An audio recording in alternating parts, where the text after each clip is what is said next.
선교적으로 읽는 마가복음 세 번째 시간입니다.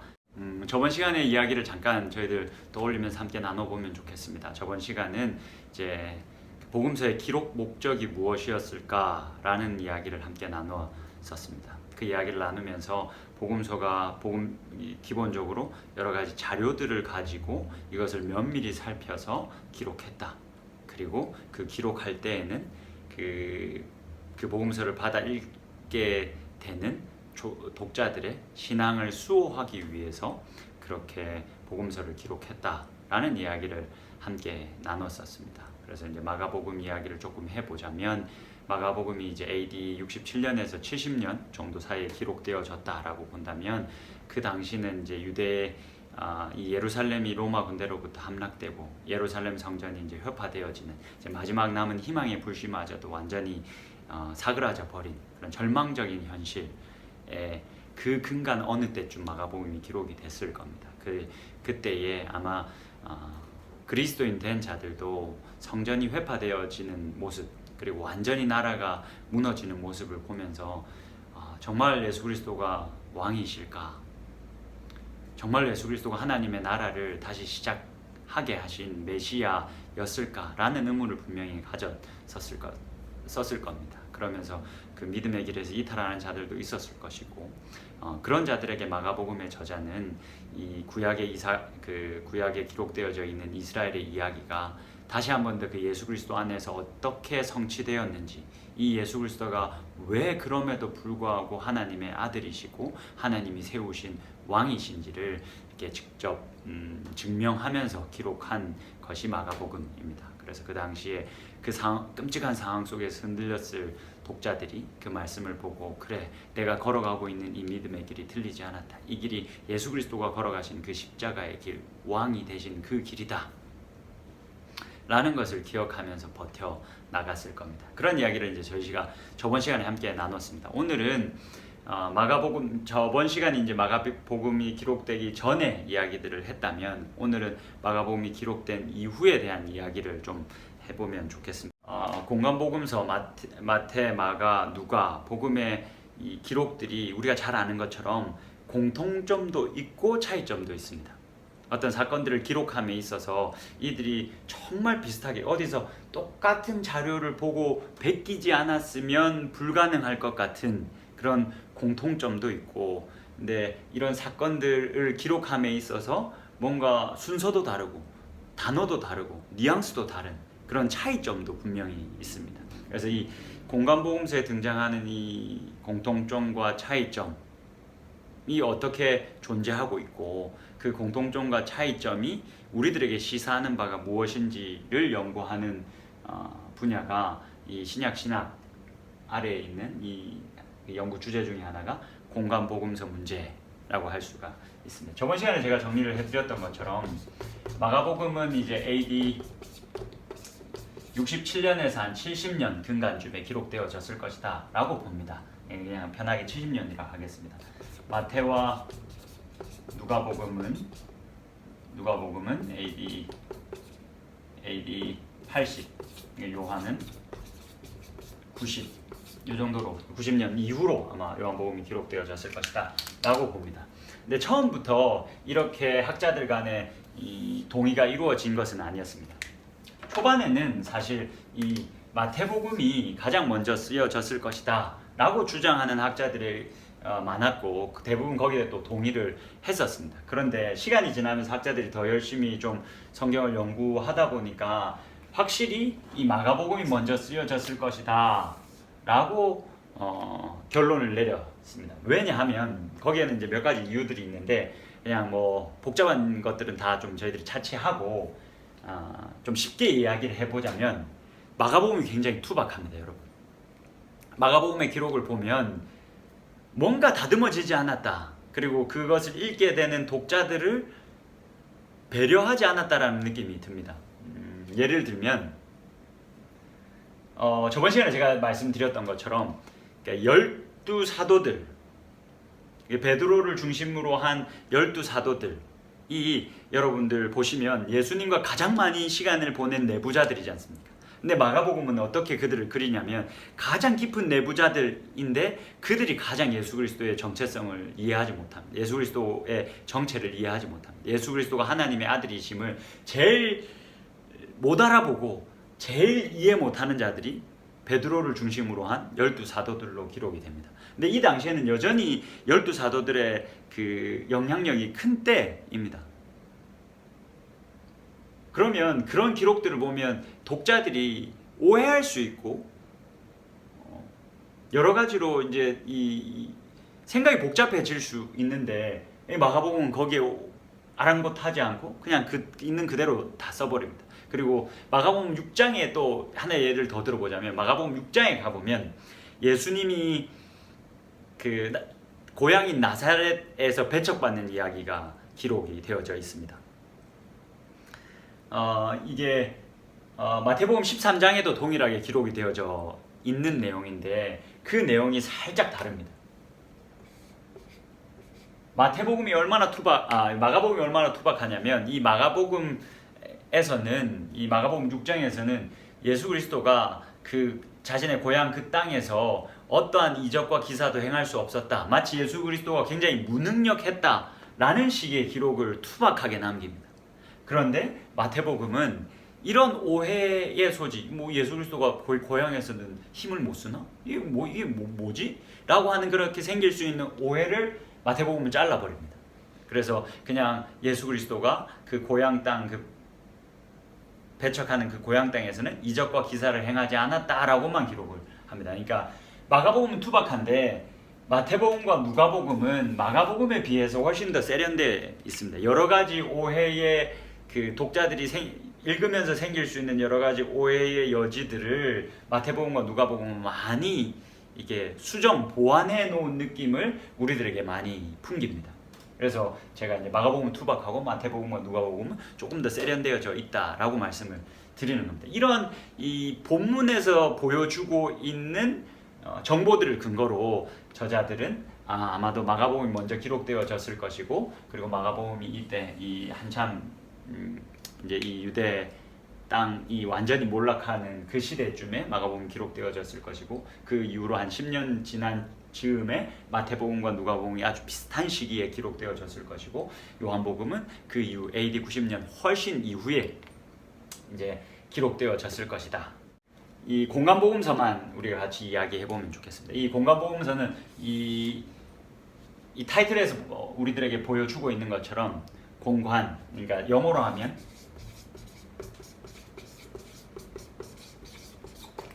함께 놓고 봐야 하는 복음서다라는 것을 이 공간복음이라는 이 이름에서부터 우리들에게 알려줍니다. 마가와 마태와 누가는 함께 이렇게 펼쳐놓고 봐야 하는 복음서입니다. 지금 우리가 선교적으로 있는 마가복음을 이야기하고 있지 않습니까? 근데 이 마가복음만 보면 안 된다는 겁니다.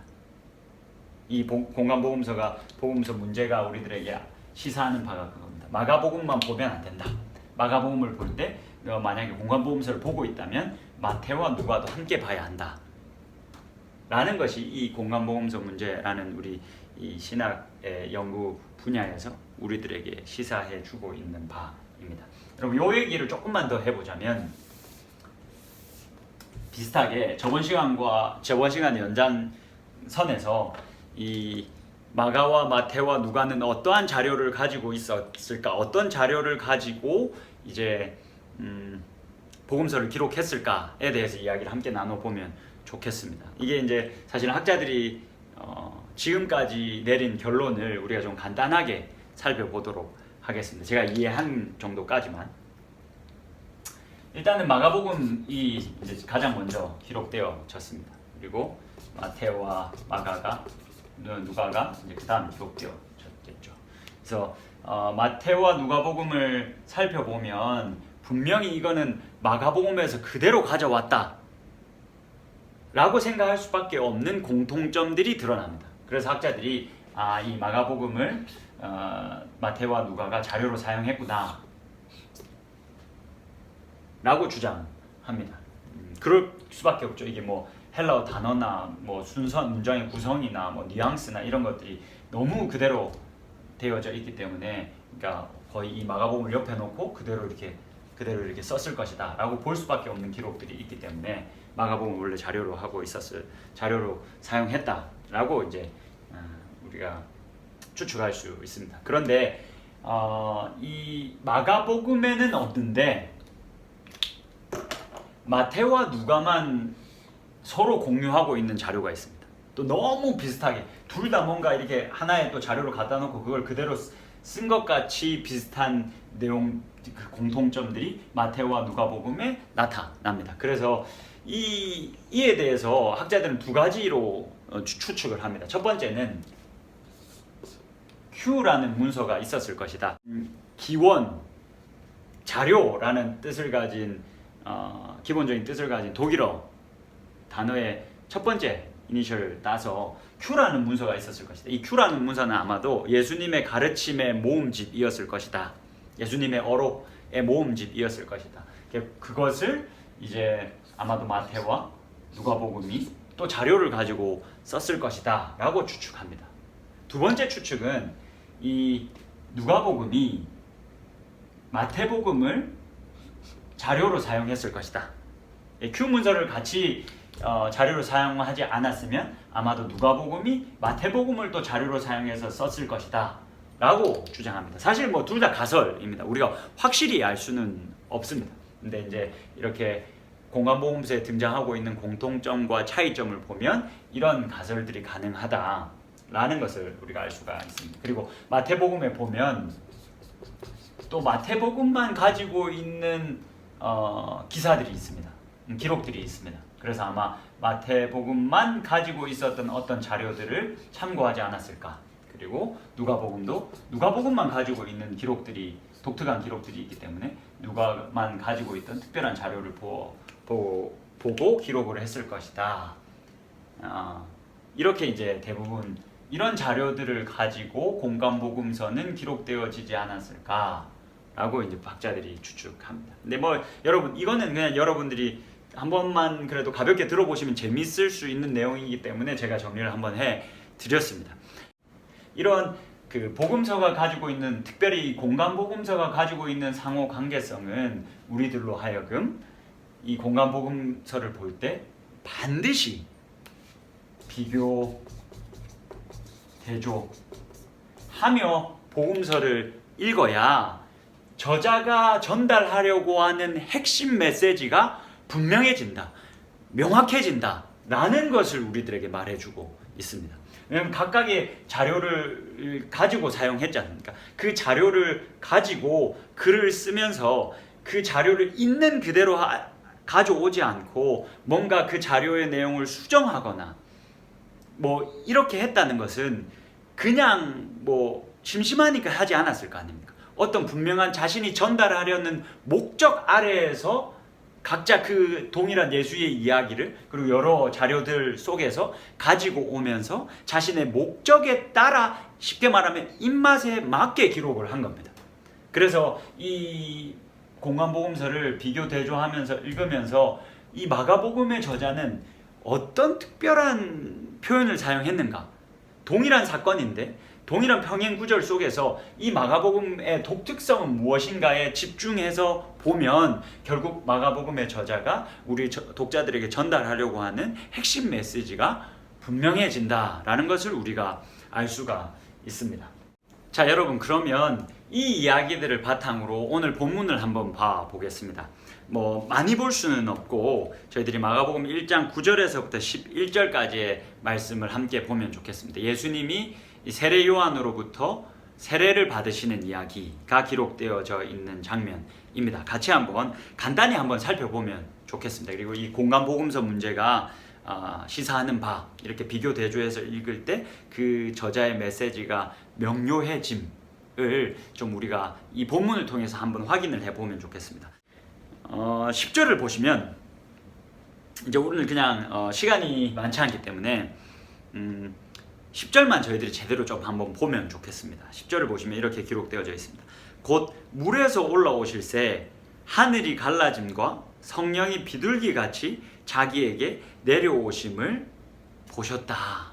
먼저 우리가 좀 집중해서 봐야 할 표현은 하늘이 갈라졌다. 이게 개역개정 성경이 굉장히 잘 번역을 한 겁니다. 사실은 조금 더 그 뉘앙스를 더 살려서 하늘이 찢어져 열렸다라고 번역해도 사실은 더 좋을 뻔했습니다.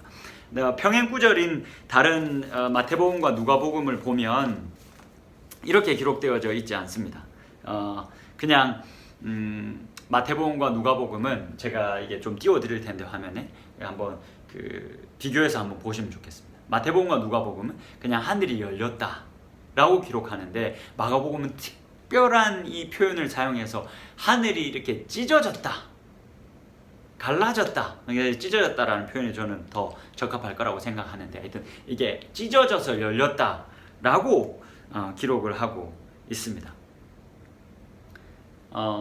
이게 하늘이 찢어지고 그 하늘에서부터 하나님의 음성이 이제 들려오고 또 성령이 비둘기 같이 예수님 위에 임했다라고 기록을 합니다. 여러분,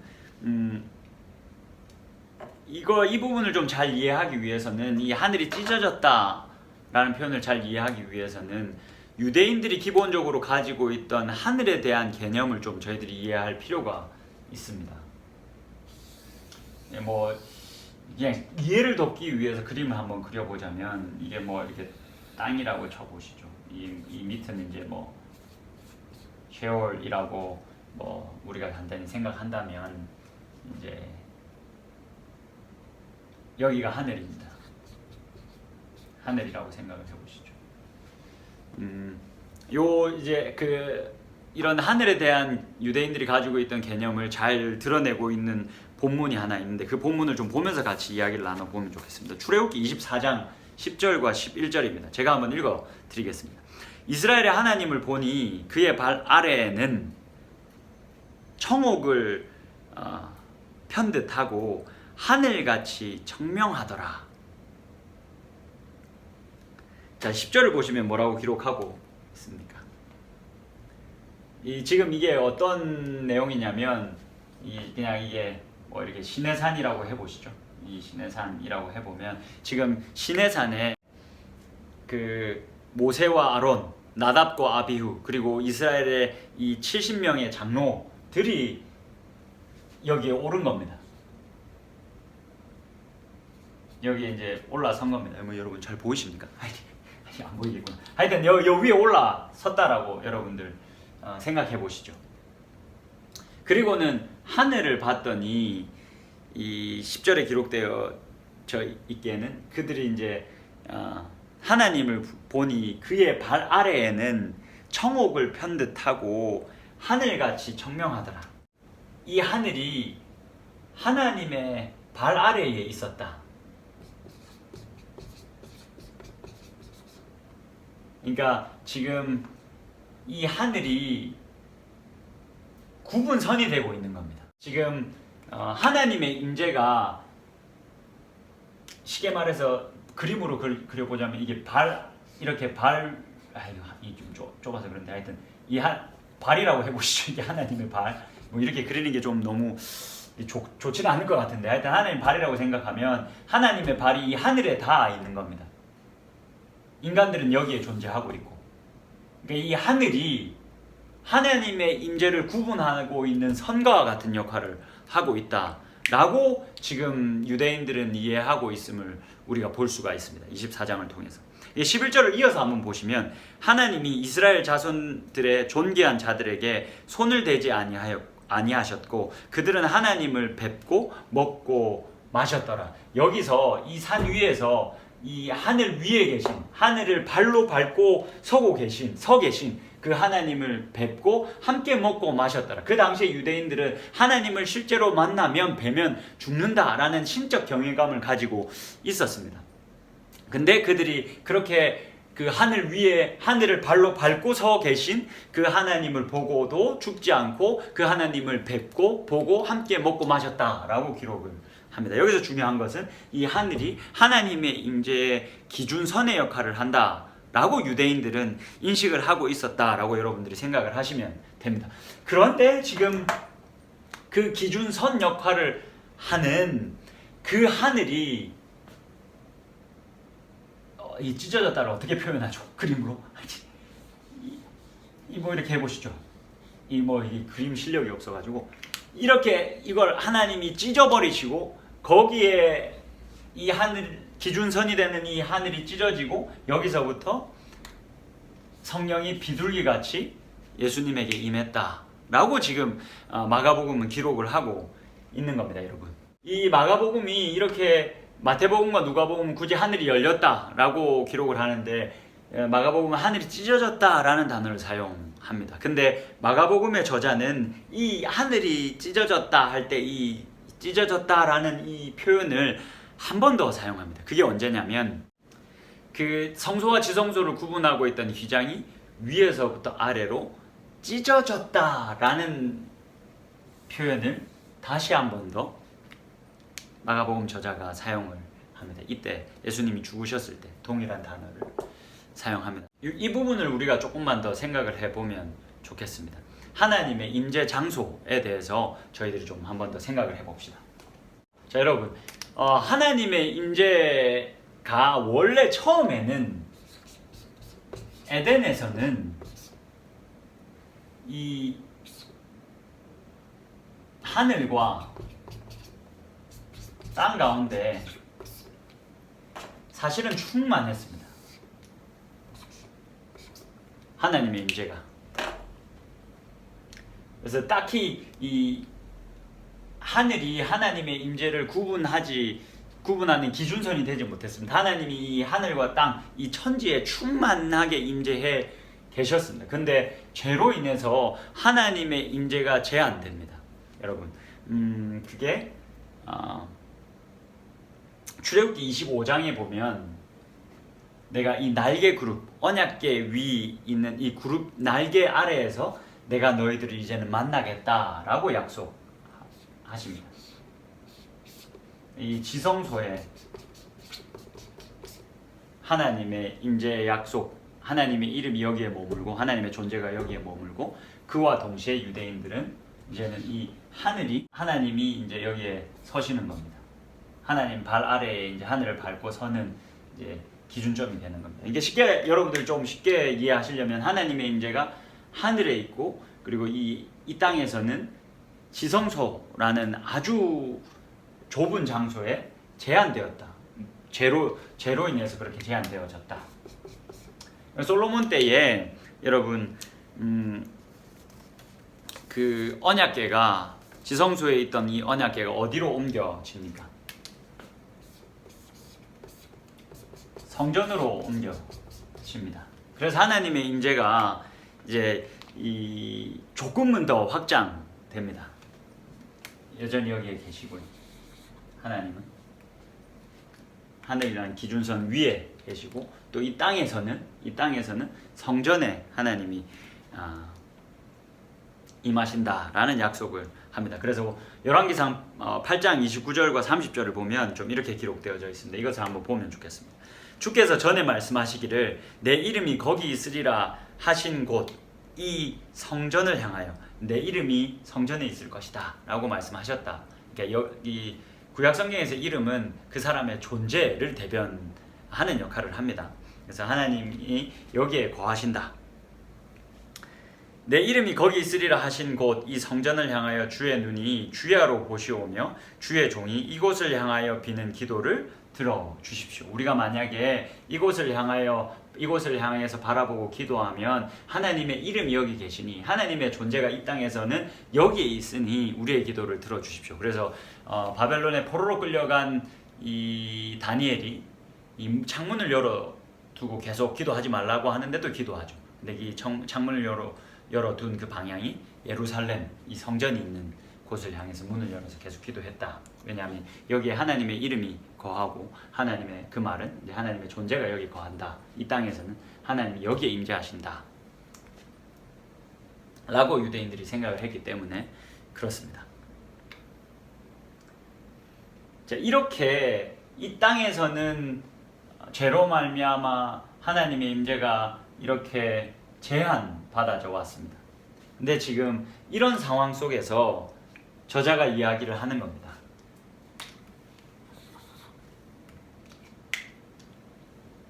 이 하늘이 찢어졌다. 예수 그리스도가 세례를 받으실 때, 그리고 예수 그리스도가 십자가에 달리실 때 이 하늘이 찢어졌다라고 이야기를 하는 겁니다. 이것은 무엇을 의미합니까?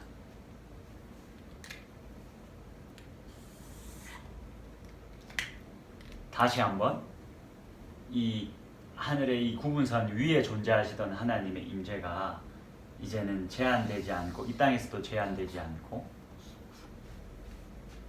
하나님의 임재가 이 하늘과 땅 가운데 충만하게 되었다.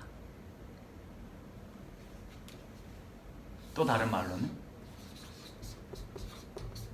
드디어 그 에덴이 회복되어졌다.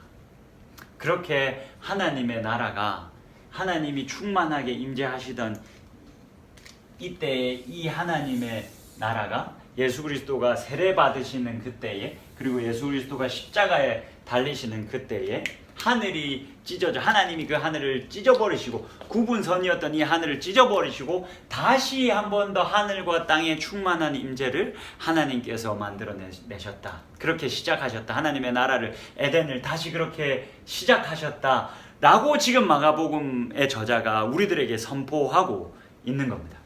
여러분, 이렇게 하나님의 나라가 예수 그리스도가 세례를, 이 공생의 사역을 시작하면서 세례를 받고 또 이 공생의 사역을 마무리하면서 십자가를 지시는 그 시간들을 통해서 하나님의 나라가, 하나님의 충만한 임재가, 하늘과 땅을 가득 채우는 그 하나님의 임재가 다시 시작되었다라고 지금 저자는 선포하고 있는 겁니다. 여러분, 이어서 조금 보시면, 본문으로 돌아가서 이어서 좀 보시면 9장에 그 1장 10절에 보면 하늘이 갈라졌음 뿐만이 아니라 성령이 비둘기같이 임했다 라고 이야기합니다.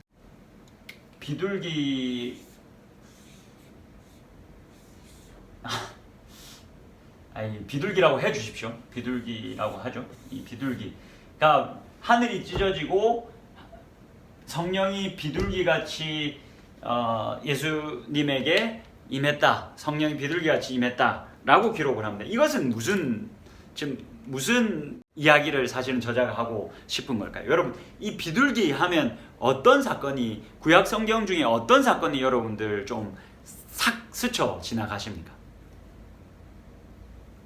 노아의 홍수죠, 여러분. 노아가 이제 비가 그치고 방주가 아라랏산에 멈춰 섰습니다. 그래서 이제 먼저는 까마귀를 내보냅니다. 물이 다 빠졌는지 확인하려고. 근데 물이 다 빠지지 않았습니다. 그래서 비둘기를 그 다음에는 내보내는데 3번이나 내보냅니다. 마지막 3번째 나간 비둘기가 돌아오지 않고 드디어 이제 물이 완전히 말랐음을 깨닫게 되고 방주의 문을 열고 이제 나오는 장면이 기록됩니다. 거기서 비둘기는 어떤 역할을 합니까? 이전의 시대는 홍수로 싹 하나님께서 다 정리해 버리셨고 이제는 새로운 시대가 시작되었다라는 신호탄을 쏴주는 역할을 하는 것이 비둘기입니다. 그 이미지를 지금 마가복음 저자가 가지고 오는 겁니다. 이렇게 새로운 시대가 이전의 시대들은 이제 이 죄로 인해서 깨어졌던 이 이전의 시대들은 다 끝나고 마치 이제 노아의 홍수처럼 다 끝나고 새로운 시대가 시작되었다. 새로운 시대, 하나님의 나라, 다시 이 에덴의 회복이 우리들 가운데 시작되었다라는 선포를 비둘기라는 이미지를 가져와서 우리들에게 전달해 주고 있는 겁니다. 여러분, 마무리 한번 해보시죠. 이렇게 마가복음과 마태복음, 누가복음을 비교했을 때 우리는 이 하늘이 찢어졌다라는 이 표현에 좀 주목을 해 보았습니다.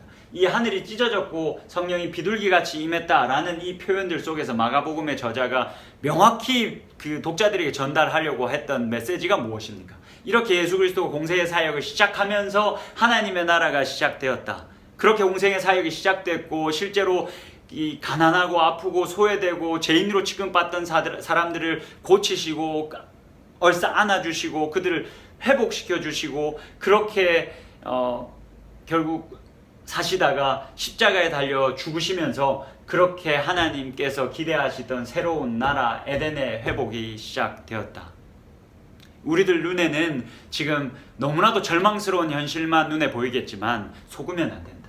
하나님의 나라가 예수 그리스도가 세례를 받으시고 심지어 이제 십자가를 지심으로 말미암아 하나님의 임재가 하늘에서부터 땅까지 충만한 그 하나님의 나라, 새로운 시대가 우리들 가운데 이미 시작되었다. 그러니 이렇게 절망적인 현실만 보면서 그냥 뒤로 물러나거나 이렇게 나자빠져 있으면 안 된다. 우리에게 이 새로운 하나님의 나라가 시작되었으니 그 새로운 나라의 하나님 나라에 걸맞는 하나님의 법대로 살아가면서 이 하나님의 나라, 언젠가는 완전히 임할 그 하나님의 나라를 기대하면서 이 나라를 더욱더 선명하게 보여주며 살아가는 것, 그것이 우리가 해야 될 일이다 라는 이야기를 마가복음의 저자는 우리들에게 하고 있는 겁니다.